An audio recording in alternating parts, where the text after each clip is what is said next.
Cette année, on a voulu offrir une réflexion autour de l'importance du tandem manager-DRH.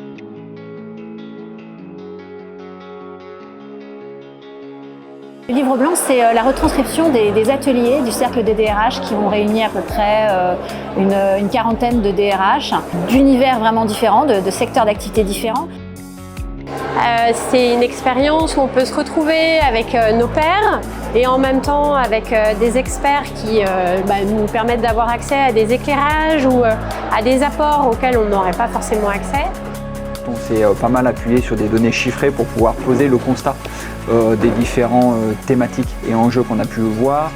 Le cercle des DRH, c'est aussi un moment où on peut faire de l'intelligence collective. On va retrouver dans ce livre blanc un certain nombre d'enjeux que doit relever ce binôme, ce tandem RH Manager, mais aussi aborder des clés et d'offrir des clés très pratico-pratiques. Des outils concrets au fur et à mesure des fiches. C'est vraiment utile. Libre à chacun de pouvoir se l'approprier. Les outils sont là, ils existent. La question pour les entreprises, c'est de savoir comment on les intègre et comment on accompagne les équipes à mieux s'en servir. Donc le binôme RH Manager, le sujet de l'intergénérationnel, le sujet des fragilités et construire une organisation équitable, c'est des sujets qui vont parler à tout le monde et pas seulement aux RH, aux managers.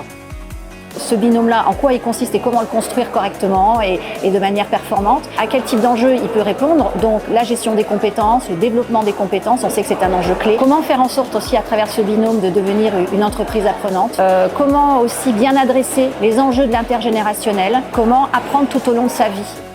J'ai cette intention de faire quelque chose, j'ai besoin de me nourrir ou d'avoir une perception, une vision des enseignements d'autres dirigeants, et je peux m'appuyer sur ce livre blanc pour m'apporter un certain nombre de réponses.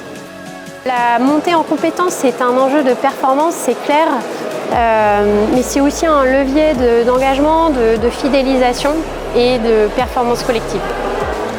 Je pense que c'est vraiment du temps gagné de passer du temps à le lire, à se l'approprier et derrière à mettre en place ce qu'on souhaite mettre en place au sein de son entreprise.